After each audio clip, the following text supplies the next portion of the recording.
Problem झाल्यानंतर जे आपल्या स्वर्गीय धानोरकर साहेब आहे यांनी 200 300 मुलं तेव्हा त्यावेळेला मारायला सुद्धा पाठवले. त्याच सकाळी मला आपल्या शिवसेना भवन मधून फोन आला व आपल्याला तिथून पक्षाचा अधिकृत मशाल चिन्हाचा एबी फॉर्म सुद्धा मिळाला आहे. त्याच्यामुळं आता आपल्याला घाबरायची गरज नाही आहे. अरे रस्त्यावरती लढलो, इथं प्रत्येक माझ्या पदाधिकाऱ्यांवरती केस आहे. त्या साक्षीनं सांगतो, जोपर्यंत आमदार बनणार नाही तोपर्यंत लढणं सोडणार नाही. छत्रपती शिवाजी महाराजांचा, आई भवानीचा आणि शंकरजीचा, महादेवाचा आशीर्वाद आहे की 100% नाही 200% मी आमदार बनणार. आणि ज्या महाविकास आघाडीचा ज्याला अधिकृतपणे तुम्ही काँग्रेसची उमेदवारी जाहीर केली त्याचं डिपॉझिट जर नाही जप्त केलं तर मी बी नावाचा मुकेश जीवतोडे नाही. लक्षात ठेवा तुम्ही की आम्ही पैशानी विकत घेऊ. आमच्या कार्यकर्त्यांना फोन करता की मुकेश भाऊ पैशानं पॅक होते. तुम्ही किती बी पैसे फेका, जर तुमच्यामध्ये ताकद असेल तर मुकेश जीवतोडेला तुम्ही पॅक करून दाखवा. फक्त जेवढे तुमच्याकडे पैसे आहेत तेवढे टाका तुम्ही. छत्रपती शिवाजी महाराज की, हिंदू हृदय सम्राट सरसेनापती बाळासाहेब ठाकरे यांचा जय भवानी. विश्वरत्न भारतरत्न डॉक्टर बाबासाहेब आंबेडकरांचा. अरे आवाज कुणाचा? क्रांतीवीर बिरसा मुंडांचा. महाराष्ट्राची कुलदैवत आई तुळजाभवानी, स्वराज्य निर्माते छत्रपती शिवाजी महाराज, चराचरात वास करणारी गुरुदेव शक्ती, विश्वरत्न भारतरत्न डॉक्टर बाबासाहेब आंबेडकर, क्रांतीवीर बिरसा मुंडा, महात्मा ज्योतिबा फुले, सावित्री ज्योतिबा फुले, त्यानंतर आमचे सगळ्यांचे आराध्य दैवत सद्गुरू जगन्नाथ महाराज, संत गाडगे बाबा, त्यानंतर ज्या ज्या महापुरुषांनी आपल्या या महाराष्ट्रासाठी, आपल्या या देशासाठी बलिदान दिलं असे सगळे महापुरुष, त्यानंतर आपला देश स्वतंत्र झाला पाहिजे यासाठी ज्यांनी आपल्या प्राणाची आहुती दिली असे सगळे सैनिक, त्यानंतर ज्यांनी आपल्या आयुष्यातले आपल्या देशसेवेसाठी काही खर्ची घातले असे सगळे माजी सैनिक. माजी सैनिकांचं नाव याच्यासाठी घेतो कारण की माझे स्वतःचे वडीलसुद्धा एक सर्व्हिसमॅन आहे, माजी सैनिक आहे. त्यानंतर उपस्थित इथं सर्व महिला भगिनी, त्यानंतर माझे ज्येष्ठ शिवसैनिक, मंचावर उपस्थित सर्व मान्यवर. आता नावं सगळ्यांचे घेत नाही कारण की एखाद्याचं नाव सुटलं तर मग एखाद्याला राग येतो आणि आपल्या मराठी लोकांमध्ये ते पद्धत फार जुनी आहे की मला बोलवलंच नाही, मला विचारलंच नाही, माझं नावच नाही घेतलं. तरी सगळ्यांना मी सर्वप्रथमतः सांगू इच्छितो की 5 वर्षापासून ज्या वेळेची आपण वाट बघत होतो आज ती वेळ आलेली आहे. तर ती वेळ आलेली असताना तुम्हाला सर्वप्रथमतः सांगू इच्छितो की आपल्याला मला विचारलं नाही, मला केलं नाही, मला बोलवलं नाही किंवा त्याचं तो बघत बसल हे कुठंतरी दूर ठेवून आपल्याला स्वतःची जिम्मेदारी स्वतः घ्यायची आहे. कारण की सातत्याने जेव्हा आपण समाजामध्ये काम करत असतो तर पक्षाचं एक म्हणजे पदाधिकारी असताना काम करून घेणं आणि त्यानंतर एक लोकप्रतिनिधी असून काम करताना या गोष्टीमध्ये भरपूर फरक असतो. आज सगळेजण आपण जमलो आहोत तर 2009 पासून जो प्रवास सुरू झाला आहे, एक सामान्य शिवसैनिक, त्याच्यानंतर मराठी मंडळातर्फे आपण एक आपल्या आयुष्याची सुरुवात केली. त्याच्यानंतर स्वर्गीय बाळू धानोरकर जेव्हा आपला पक्ष सोडून गेले त्याच्यानंतर तालुका प्रमुख झालो, पक्षांनी जिल्हा प्रमुख केलं व जिल्हा प्रमुख झाल्यानंतर सुद्धा एकही दिवस आपला चांगला गेला नाही कारण सातत्याने गडबाजी होत राहिली. परंतु त्या सगळ्या गोष्टीमध्ये तुम्ही एक माझ्यावरती जो विश्वास ठेवला आणि माझ्या पाठीमागे जे ठामपणे उभे राहिले अशा सर्व लोकांचं मी मनापासून धन्यवाद करतो. कारण की जर मी आज इथं मनापासून सांगू इच्छितो की आज मी इथं अपक्ष फॉर्म भरण्याची तयारी केली होती, परंतु कारण की आपण ज्या छत्रपती शिवाजी महाराजांचं नाव घेतो तर खऱ्या अर्थानं कुठलंही पाठबळ नसताना ते छत्रपती झाले. त्यांनी एक मराठी लोकांचं, शेतकऱ्यांचं जे राज्य निर्माण केलं. तर मी नेहमी सांगतो की माणसांनी लढत राहिलं पाहिजे. भरपूर साऱ्या लोकांनी मागे असं पण म्हटलं होतं की मुकेश भाऊ आता तुमचं पद जाणार. आणि मी जेव्हा जिल्हा प्रमुख झालो तर माझ्या स्वतःच्या वडिलांचं म्हणणं असं होतं की तू कसा काही जिल्हा प्रमुख बनशील कारण की तू आयुष्यामध्ये कधी एक निवडणूकसुद्धा नाही लढली. तर तेव्हा माझे शब्द होते की बाबा प्रयत्न करत राहणं हे माझं काम आहे. कारण की जर आपण लढूच शकलो नाही, जर आपण प्रयत्नच केले नाही, तर मग छत्रपती शिवाजी महाराज की आपण जे जय म्हणतो ते नेमकं म्हणतो कशासाठी? आणि जो आपल्या थोर महापुरुषांनी जो आपल्यासमोर इतिहास घडवला, तर मग त्यांनी तो इतिहास घडवून चुकी केली का? जर या इतिहासातून जर आपण काही शिकत नाही, आपण काही आपल्या पिढीला शिकवू शकत नाही, त्याच्यामधून जर काही बोध घेऊ शकत नाही, तर त्या इतिहासाला आपण फक्त महापुरुषांची जय जयकार करण्यामध्ये काही म्हणजे अर्थ नाही. आणि माझा जो स्वभाव राहिला आहे तो पहिलेपासून राहिला आहे की शेवटच्या क्षणापर्यंत लढत राहायचं. कारण की माझ्या क्षेत्रातलं जेव्हा जिल्हा प्रमुख पदसुद्धा काढून गेलं, तर त्या लोकांनी सुद्धा माझं खच्चीकरण करण्याचा भरपूर प्रयत्न केला. त्यानंतर त्यांनी सुद्धा प्रयत्न केला, परंतु आपण आणि माझं जेव्हा पद गेलं आणि विधानसभा प्रमुख पद गेलं, ते जिल्हा प्रमुख पदापेक्षा छोटं होतं. माझ्याकडे जिल्हा प्रमुख पद होतं, परंतु त्याच्यानंतर खास करून भद्रावतीतल्या लोकांनी, सगळ्या नगरसेवक लोकांनी मला साथ दिली. एक त्यांचा लहान भाऊ, एक त्यांचा मुलगा, एक त्यांचा भाऊ म्हणून जे मला साथ दिली, खास करून मी भद्रावती शहरातल्या लोकांचे आणि समस्त पदाधिकाऱ्यांचे आणि नगरसेवक लोकांचे सुद्धा आभार मानतो. आणि मागच्या 2 ते 3 महिन्यापासून जे माझे पदाधिकारी सातत्याने आपल्या या क्षेत्रामध्ये मेहनत घेऊन राहिले, तर त्यांचं सुद्धा मी सगळ्यांचा मनापासून आभार मानतो.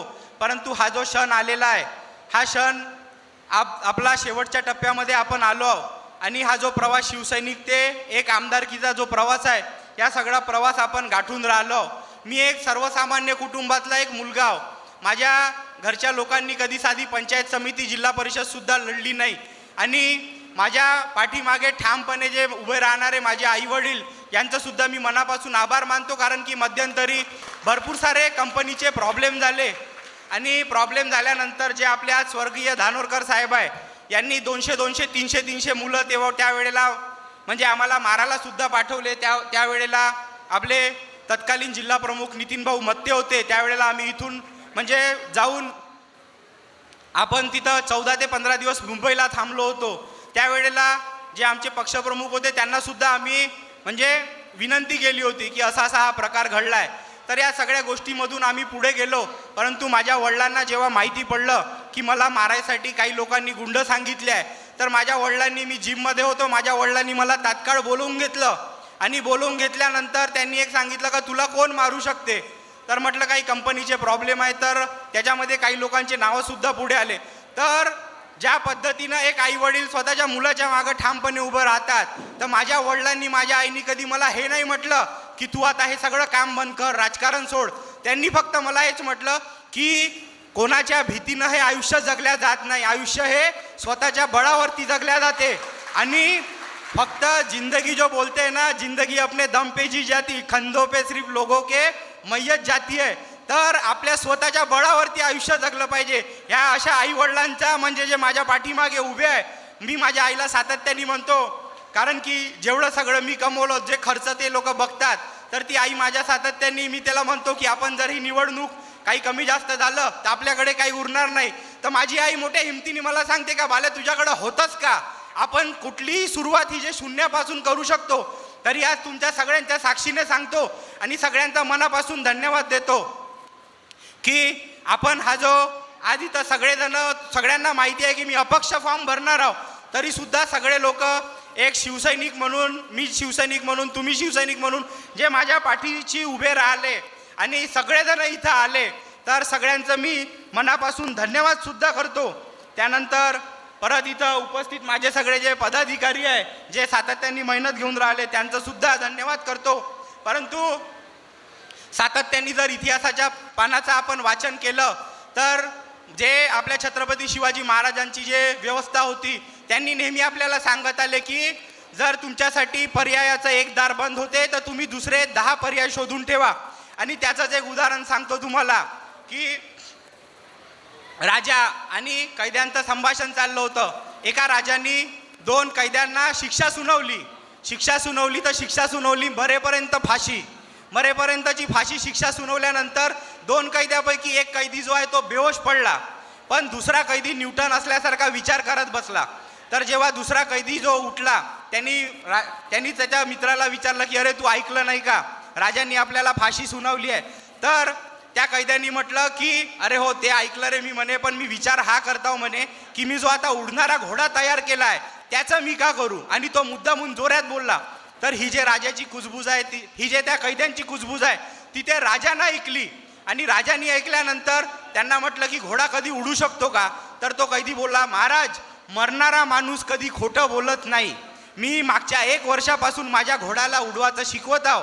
जर तुम्हाला विश्वास नसेल तर तुम्ही तुमचा घोडा द्या, मी तुमच्या घोड्याला 1 वर्षानंतर 1 वर्षामध्ये उडणं शिकवू शकतो.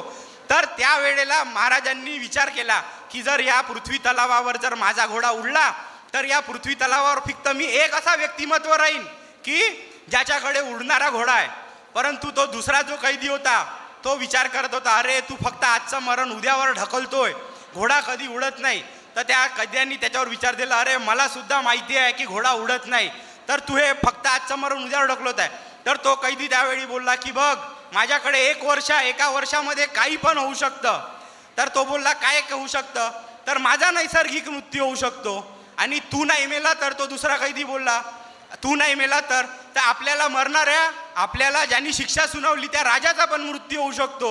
आणि तो पण नाही मेला तर ज्या घोड्याला आपण शिक्षण देत आहोत तो घोडा मरू शकतो. आणि तो पण नाही मेला तर त्यांनी शेवट सांगितलं की घोडा उडू पण शकतो. तर जे आपली पर्याय व्यवस्था आहे, जे आपल्याला छत्रपती शिवाजी महाराजांनी शिकवलं की शेवटच्या क्षणापर्यंत लढत राहा. जोपर्यंत तुमचा जीव जात नाही, जोपर्यंत सगळं काही संपत नाही तोपर्यंत लढत राहा. आणि 7 तारखेपासून तर काल 27 तारखेपर्यंत मी आपल्या शिवसेना म्हणजे मुंबईला होतो. आणि मुंबईला होतो सातत्याने मी प्रयत्न केले व अतिशय निराशाने मला सगळ्यांना मेसेजसुद्धा पाठवावा लागला. परंतु त्याचं जे गांभीर्य आहे आणि ज्या पद्धतीने आपण लढत राहिलो तर त्याच्यात कुठं ना कुठं आपल्याला यशसुद्धा आलं आहे. तुम्हाला एक सांगतो की ज्या पद्धतीनं शेवटच्या क्षणापर्यंत आपण लढत राहिलो तर त्या पद्धतीनं आज सकाळी मला आपल्या शिवसेना भवनमधून फोन आला व आपल्याला तिथून पक्षाचा अधिकृत मशाल चिन्हाचा AB फॉर्म सुद्धा मिळाला आहे. त्याच्यामुळं आता आपल्याला घाबरायची गरज नाही आहे. कारण की मी ज्या पद्धतीने प्रयत्न करत होतो, ज्या पद्धतीनं माझे सगळे पदाधिकारी प्रयत्न करत होते तर त्या प्रयत्नाला कुठंतरी आपल्याला यश आलं आहे. म्हणून आपल्याला जो इतिहास घडवायचा आहे आणि आपली ताकद अपक्ष लढून सुद्धा आमदार बनण्याची कालही होती, आजही आहे आणि उद्याही राहणार आहे. परंतु आता आपल्याला अर्ध्या तासामध्ये शिवसेना भवनमधून आपल्याला पक्षाचा AB फॉर्म मिळून राहिला आहे व आपण शिवसेना पक्षाचे अधिकृत उमेदवार आहोत.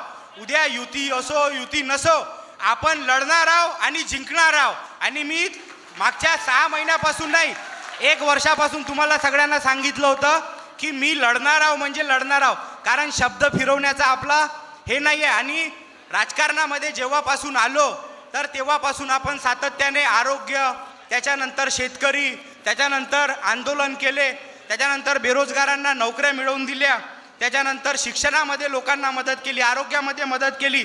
परंतु तुमच्या सगळ्यांच्या साक्षीने सांगतो कोणाच्याही 1 रुपयाला कधी दागिनदार राहिलो नाही. आणि या आपल्या विधानसभेमध्ये नाही तर पूर्ण चंद्रपूर जिल्ह्यामध्ये असा कोणता नेता पैदा झाला नाही की तो माझ्या शिवसैनिकाला किंवा मला पैशांनी विकत घेऊ शकेल. कारण की आपण ज्या समाजामध्ये वावरतो आणि ज्या महापुरुषांचा आपण जय जयकार करतो, जे इतिहास आपल्याला चांगला आहे की आपण समाजासाठी जगलं पाहिजे, आपण आपल्या लोकांसाठी जगलं पाहिजे. पण काय केलं या लोकप्रतिनिधींनी, आपलीच गाडी, आपलीच माडी ना आपल्याच बायकोची गोलगोल साडी. तुम्ही आमदार बनले शिवसेनेच्या भरोशावर, तुम्ही खासदार बनले आमच्या नेत्या लोकांच्या भरोशावर. तुमचं जे वैभव उभं झालं त्याच्यामध्ये 100% जे प्राधान्य आहे ते फक्त शिवसैनिकांचं आहे, शिवसेनेचं आहे. आणि जे माझे शिवसैनिक आहे ते कालही बिचारे कौलाच्या घरामध्ये राहत होते आणि आजही कौलाच्या घरामध्ये राहत आहे. तर इथं का शिवसैनिक लोकांनी का फक्त का आपण का हमाली करासाठी ना झेंडे तोरणा बांधण्यासाठी आयुष्य संपवून राहिलो का आपण इथं. तर आज त्यांना आपल्याला धडा शिकवण्याची वेळ आली आहे. आणि ज्यांची लायकी नाही अशा लोकांना तुम्ही AB फॉर्म देता, ज्यांचं समाजामध्ये काही अस्तित्व नाही. आणि लोकप्रतिनिधीचं काम राहते का दारूचे दुकानं टाकणं. मी स्वतः जेव्हा वाईन शॉप बुक केलं होतं तर माझ्या वडिलांनी मला ठणकावून सांगितलं, हे बघ दारूचा धंदा करायचा नाही, कारण की दारूमुळं समाज उद्ध्वस्त होतो, लोकांचे परिवार उद्ध्वस्त होते, त्याच्यामध्ये माझं नुकसान झालं. परंतु त्यावेळेला मी माझ्या आईवडिलांचा शब्द कधी तोडला नाही व माझं वाईन शॉपचं लायसन रद्द केलं, परंतु एक समाधान आहे, कारण की संत लहरी बाबा म्हणत होते कि जहर पीने वाला अकेला मरता है लेकिन शराब पीने वाला पूरे परिवार सहित मरता है. तर त्या गोष्टीची जरी आज मी जिल्हा प्रमुख झालो, 1 रुपया म्हणजे असा अवैध कमवला नाही, कोणाची लाच लुचपत कधी खाल्ली नाही, परंतु माझ्या मनाला एक समाधान आहे. माझी आई दिवसभर चक्की चालवते, 500-1000 रुपये आम्ही कमवतो. माझी शून्यापासून सुरुवात करायची तयारी कालही होती आणि उद्याही आहे, परंतु तुमच्या साक्षीनं सांगतो, जोपर्यंत आमदार बनणार नाही तोपर्यंत लढणं सोडणार नाही. आणि छत्रपती शिवाजी महाराजांचा, आई भवानीचा आणि शंकरजीचा, महादेवाचा आशीर्वाद आहे की 100% नाही 200% मी आमदार बनणार. आणि ज्या महाविकास आघाडीचा, ज्याला अधिकृतपणे तुम्ही काँग्रेसची उमेदवारी जाहीर केली, त्याचं डिपॉझिट जर नाही जप्त केलं तर मी बी नावाचा मुकेश जीवतोडे नाही, लक्षात ठेवा तुम्ही. कारण की ही जे जनता आहे, या जनतेनं सुधीर मुनगंटीवार सारख्या बलाढ्य माणसाला शांत राहून 2,60,000ची लीड यांना दिली. आणि तुम्ही काय बोलता की आम्ही पैशाने विकत घेऊ, आमच्या कार्यकर्त्यांना फोन करता की मुकेश भाऊ पैशानं पॅक होते. तुम्ही किती बी पैसे फेका, जर तुमच्यामध्ये ताकद असेल तर मुकेश जीवतोडेला तुम्ही पॅक करून दाखवा. फक्त जेवढे तुमच्याकडे पैसे आहेत तेवढे टाका तुम्ही, का त्या हिशोबाने आपण ही निवडणूक लढणार आहोत.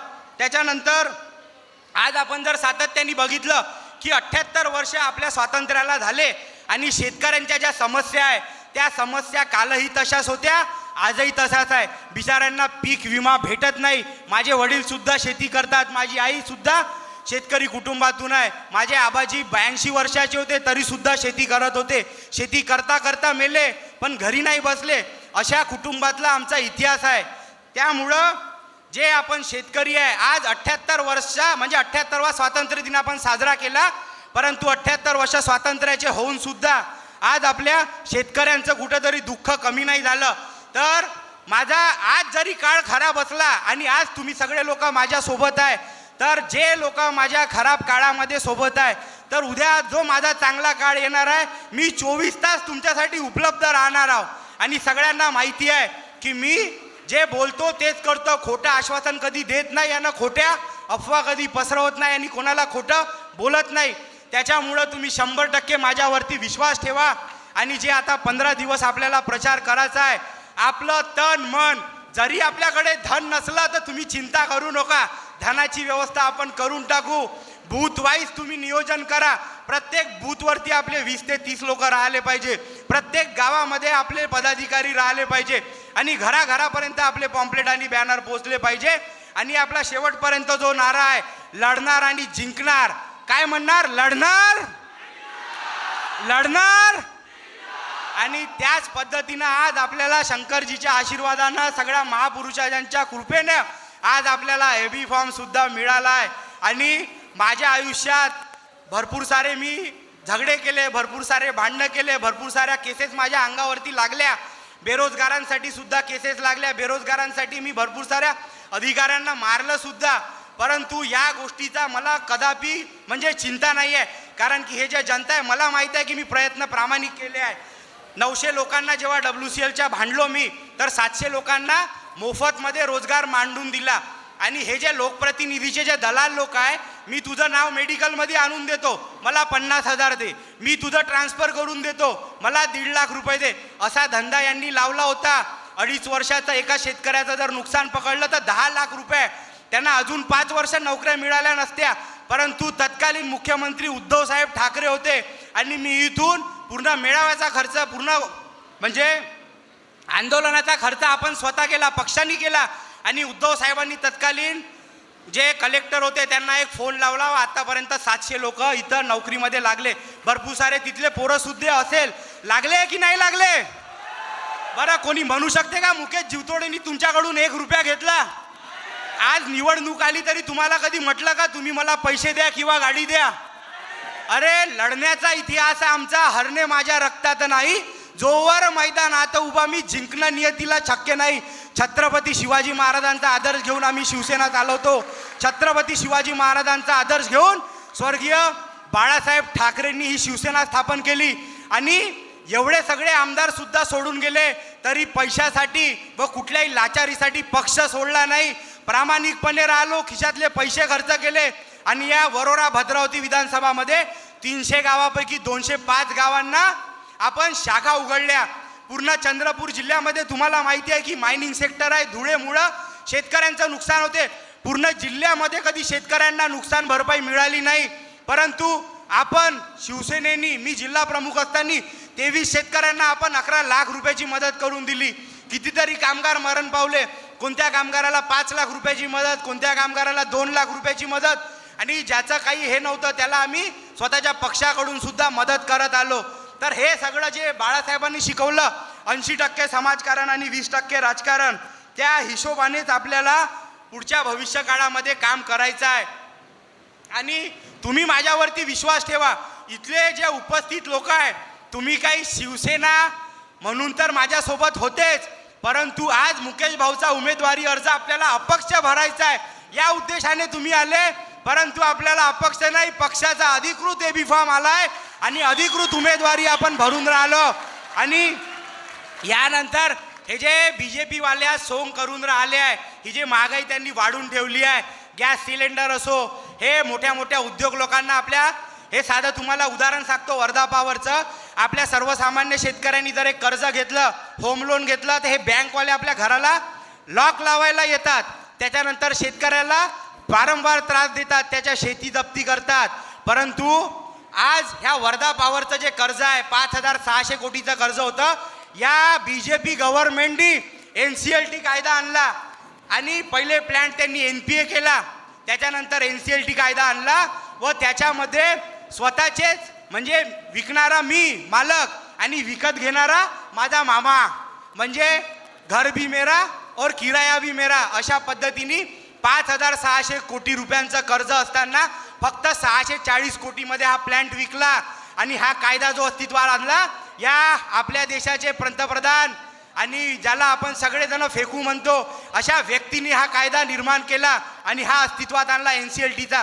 आणि याच्यामध्ये हे सगळे बिल्डर लोकांना, हे सगळ्या व्यावसायिक लोकांना कर्जमाफी देऊन राहिले. आणि जो 78 वर्ष स्वातंत्र्याला मिळालं तरी सुद्धा आपले जे शेतकरी आहे, उद्धव साहेब जेव्हा मुख्यमंत्री होते तेव्हा कापसाला 10,000पर्यंत भाव होता, सोयाबीनचा भाव उच्च स्तरावर गेला होता. आणि आज काय व्यवस्था केली आहे तुम्ही? पीक विम्याचे पैसे भेटत नाही, नुकसान भरपाई भेटत नाही, कर्जमाफी करून नाही राहिले तुम्ही. या सगळ्या गोष्टीसाठी आपल्याला एक लक्षात ठेवायचं आहे की येणारा जो काळ आहे तो फक्त हा शिवसेनेचा सुवर्ण काळ आहे.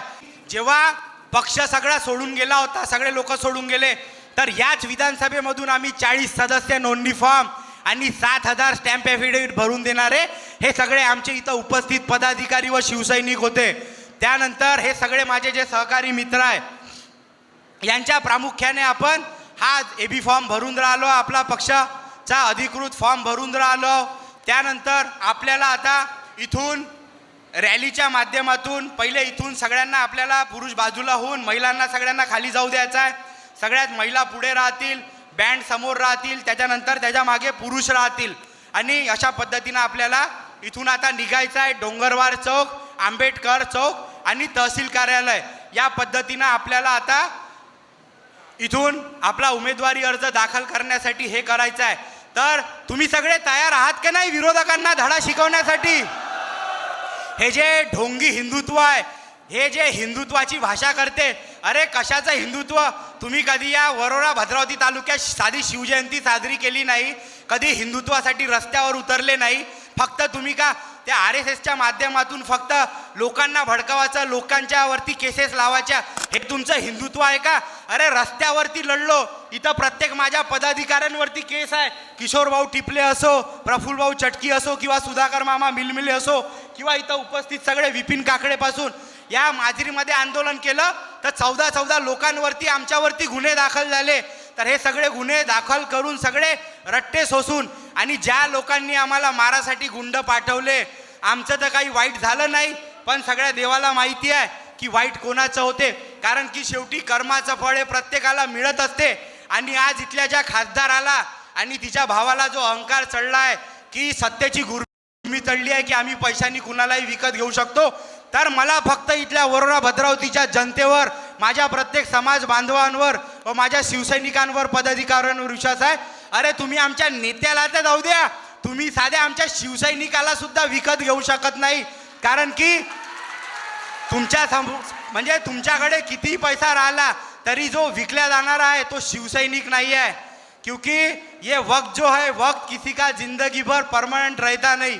त्याच्यासाठी आपण जे आपली इच्छा आहे की आपल्याला आता लढायचं आहे आणि बुजोने साहेबांच्या काळापासून जो शिवसेनेवरती अन्याय झाला आहे तो अन्याय आपल्याला कुठेतरी दूर करून या सगळ्या गोष्टीला पाठिंबा देऊन आपल्याला इथं आपला आमदार बनवायचा आहे. त्याच्यासाठी तुम्ही सगळे सज्ज आहे का नाही? सगळ्यांनी हात वरती करा. सगळेजण सज्ज आहे का नाही? बोलो छत्रपती शिवाजी महाराज की जय भवानी.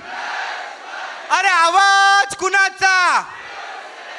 ही ताकद कुणाची? उद्धव साहब आगे बढ़ो. अरे आदित्य साहब आगे बढ़ो. भास्कर जाधव साहब आगे बढ़ो. प्रशांत दादा कदम आगे बढ़ो. अरे जय भवानी. सगळेजण इथं वेळात वेळ काढून आले त्याबद्दल मी मनापासून धन्यवाद देतो. सगळ्यांनी 5 मिनिटं आपापल्या ठिकाणी उभं राहायचं आहे. यानंतर जी सूचना आहे ते मी स्वतः करणार आहोत. त्याच्यानंतर आपण एक राष्ट्रगीत घेणार आहोत. राष्ट्रगीत झाल्यानंतर सगळ्यांनी कृपया करून आपापल्या जागेवर उभं राहायचं आहे. खुश राहतील व इथला प्रत्येक समाजाच्या शेवटच्या घटकापर्यंत आपण या ज्या शासनाच्या योजना आहेत त्या पोहोचवू. प्रत्येक शेवटच्या घटकापर्यंत मदत करण्याचा प्रयत्न करू व माझ्या कार्यकाळामध्ये कुठलाही शेतकरी आत्महत्या करणार नाही याची विशेषतः मी काळजी घेईन. एवढं छत्रपती शिवाजी महाराजांच्या व सगळ्या उपस्थितांच्या लोकांच्या म्हणजे साक्षीने मी तुम्हाला शब्द देतो व आपले 2 शब्द संपवतो. परत एकदा सगळ्यांचे मनापासून अभिनंदन करतो, धन्यवाद करतो. पक्षप्रमुखांनी जो विश्वास माझ्यावरती ठेवला त्यांचा सुद्धा मी मनापासून धन्यवाद करतो व त्यांचा विश्वास कधी तोडणार नाही असं सुद्धा सांगतो. परंतु अपक्ष सुद्धा लढण्याची तयारी आपली फक्त याच्यासाठी होती की इथली शिवसेना जिवंत राहिली पाहिजे. कुठंतरी जी अराजकता माजली आहे, जो यांची दादागिरी माजली आहे, हे सगळं बंद झालं पाहिजे व सर्वसामान्य लोकांना न्याय मिळाला पाहिजे. बोलो भारत माता की जय. जय भवानी. जय शिवाजी. आपण या कार्यक्रमाचा जो आता शेवटचा टप्पा आहे हा आपण राष्ट्रगीतानी करणार आहोत. तरी सगळ्यांना स्वतःच्या ठिकाणी सावधानमध्ये उपस्थित राहून राष्ट्रगीत मताचं आहे. त्याच्यानंतर तिथले पुरुष सगळे बाजूला होतील, महिलांना पुढे जाऊ देतील. रॅलीमध्ये महिला पुढे राहतील, सगळे पुरुष मागे राहतील व रॅलीमध्ये सगळ्यांनी एका लाईनीमध्ये चालायचं आहे. कुणी गोंधळ घालायचा नाही आहे. ठीक आहे? सगळ्यांनी हात वरती करून ठीक आहे? सगळेजण तयार आहे ना? ठीक आहे. एक साथ राष्ट्रगीत शुरू करेंगे. शुरू कर. गण मन अधिनायक जय हे भारत भाग्य विधाता.